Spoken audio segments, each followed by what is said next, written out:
cómo evitar el bullying y qué es el bullying, el tema que vamos a estar tratando el día de hoy acá en Soluciones. Para ello nos acompañan dos especialistas en la materia. Vanessa Delía, licenciada en Educación Inicial y también profesora de la Universidad Católica Andrés Bello, y Carlos Trapani, abogado, coordinador general de Centros Comunitarios de Aprendizaje, SECODAC. Bienvenidos ambos, gracias por habernos acompañado el día de hoy o por acompañarnos el día de hoy, haber atendido nuestra invitación y estar esta mañana acá para conversar sobre este tema tan interesante. Hablar del bullying también significa hablar de autoestima y de la autoestima infantil. Yo quisiera iniciar justamente esta conversación preguntándoles, ¿qué es el autoestima? Bueno, la autoestima es la capacidad que tienen las personas de valorarse a sí mismos, ¿no? De poder reconocer sus potencialidades, sus fortalezas y en función a eso yo me puedo relacionar con otros. Cuando hablamos del acoso escolar, se genera un daño a la autoestima de los niños. Hay que entender que el acoso escolar, el bullying, es una forma de violencia, ¿no? Que es intencional. La persona que acosa a otro lo hace con el firme propósito de causar daño a la autoestima, incluso daño físico. Y esa acción es repetida en el tiempo, es todos los días, y generalmente el bullying es una manifestación de una profunda intolerancia al que es distinto a uno, al que piensa distinto, al que actúa distinto, al que se desenvuelve dentro de su ambiente escolar de forma distinta. Bueno, esas son como que las características del acoso escolar. Y es Sí, importante lo que licenciada. dice Carlos de la autoestima, que parte del autoconcepto. Y ese autoconcepto, pues de ese niño que acaba de nacer, pues depende del otro, depende de todas las personas que tiene a su alrededor, sus padres, sus docentes, sus familiares significativos, sus adultos que lo acompañan. Entonces, de alguna manera, ese autoconcepto que el niño va creando desde que nace, va a estar influenciado pues por todo su entorno. En la medida que nosotros ayudamos a ese niño a saberse fuerte, grande, que puede con lo que le rodea, pues va a estar mucho más seguro, mucho más confiado y va a tener mayores herramientas para enfrentar su entorno. Pero ¿qué pasa o cuál es ese perfil de ese niño que acosa a otro? Bueno, el acosador generalmente lo que busca es ganar un reconocimiento. Y generalmente la experiencia nos ha demostrado que ese acosador también fue víctima de acoso en otras oportunidades. Busca un reconocimiento, busca un liderazgo, probablemente ese acosador tiene carencias afectivas en la familia, en su entorno escolar, y es importante detectarlo a tiempo. Tanto el acosador como el acosado requieren apoyo y acompañamiento. Y el perfil de esa víctima.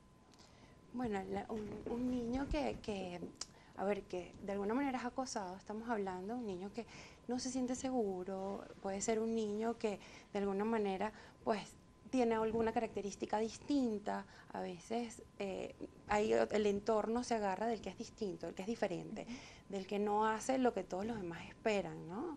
O el que tenga alguna limitación, alguna carencia, algo físico que de alguna manera le llame la atención al resto, que no haga lo que los demás quieren, y por ahí pues comienza los llamados chalequeos, el acoso, la burla. ¿Cómo es ese bullying, ese acoso escolar? O sea, sabemos que puede darse de manera verbal, de manera física y que puede tener un efecto psicológico en esa víctima. Pero ¿cómo es un hecho de acoso escolar? ¿Cómo se da el bullying? Bueno, el acoso es intencional, es como una de las primeras características, es una simetría de poder y es repetido en el tiempo. Y hay distintas manifestaciones de acoso. Está el acoso físico, que es a través de la agresión física corporal, está el acoso verbal, que es ese trato humillante, desvalorizador, estigmatizador, está el acoso relacional, cuando yo te excluyo, te ignoro, está el cyberbullying, que es a través de redes sociales. Son distintas las manifestaciones más frecuentes de acoso. Lo que es importante es entender que el acoso, independientemente de la forma como se manifieste, es un acto que es violento. ¿Cómo afecta? ¿Cuáles son los efectos que tiene en esa víctima el acoso escolar? Un niño que es acosado, pues un niño que de alguna manera cambia su rutina, comenzamos a ver patrones, dependiendo obviamente de la edad, hay conductas que pueden estar regresivas, un niño que puede estar ensimismado, que puede estar alterado todo lo que es su parte académica, de repente los padres se preguntan por qué no rinde, por qué no quiere ir al colegio, por qué no ir a la escuela, qué está pasando, y puede ser un niño que está siendo afectado por el resto, ¿no? Por el grupo, por alguno en especial.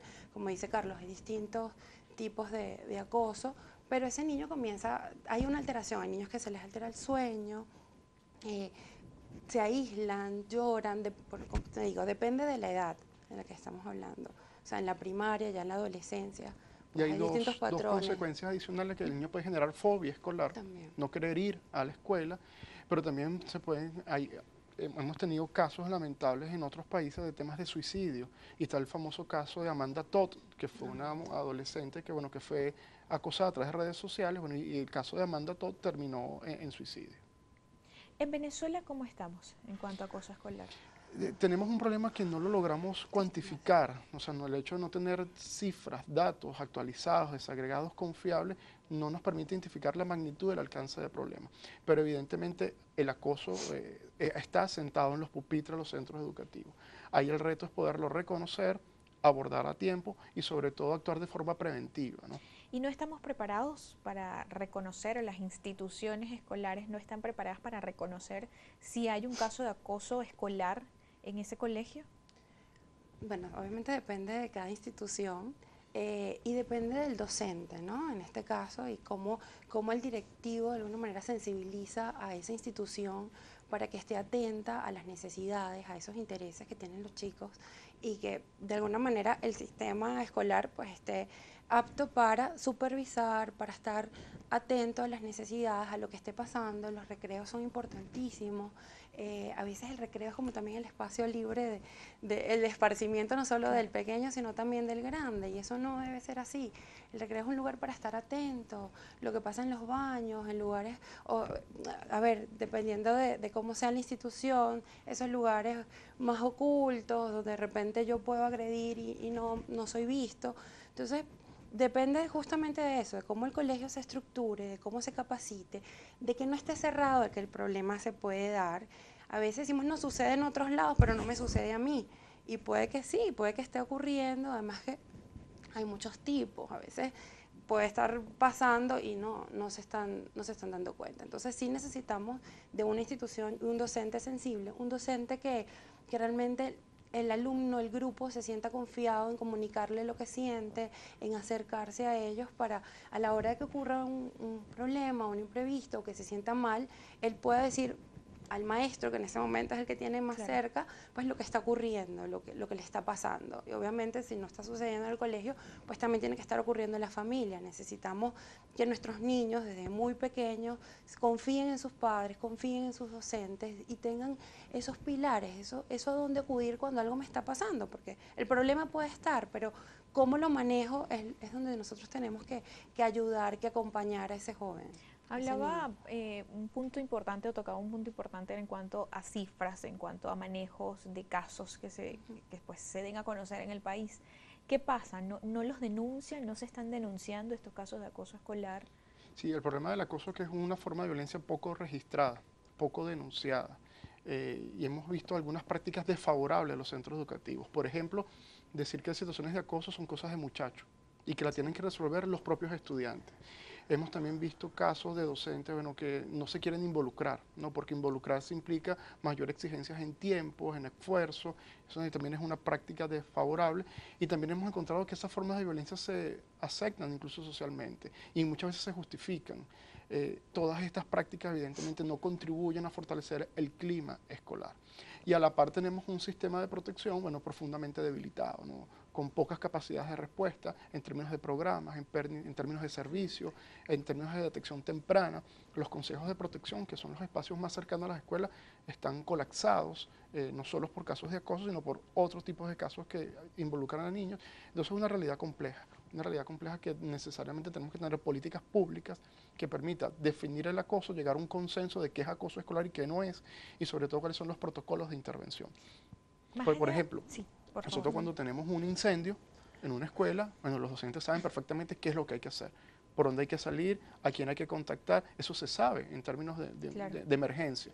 Pero frente a un problema de acoso, ahí queda la libre interpretación de los centros educativos, del docente, si está más o menos sensible, si se quiere o no involucrar. Entonces, esa ambigüedad en el abordaje, lejos de ayudar al acosado, profundiza la situación de violencia. ¿Pero creen entonces que hay que reforzar el tema de la preparación de los docentes en este momento? Indudablemente. Claro que sí, es importantísimo primero que conozca cuáles son los escenarios posibles. partiendo de la teoría, también que conozca a sus alumnos, volvemos al punto. Necesita saber qué está ocurriendo, qué sienten. Y para eso, pues sabemos que tenemos un sistema centrado en lo cognitivo, en lo académico, pero estamos dejando a un lado la parte emocional, que es clave.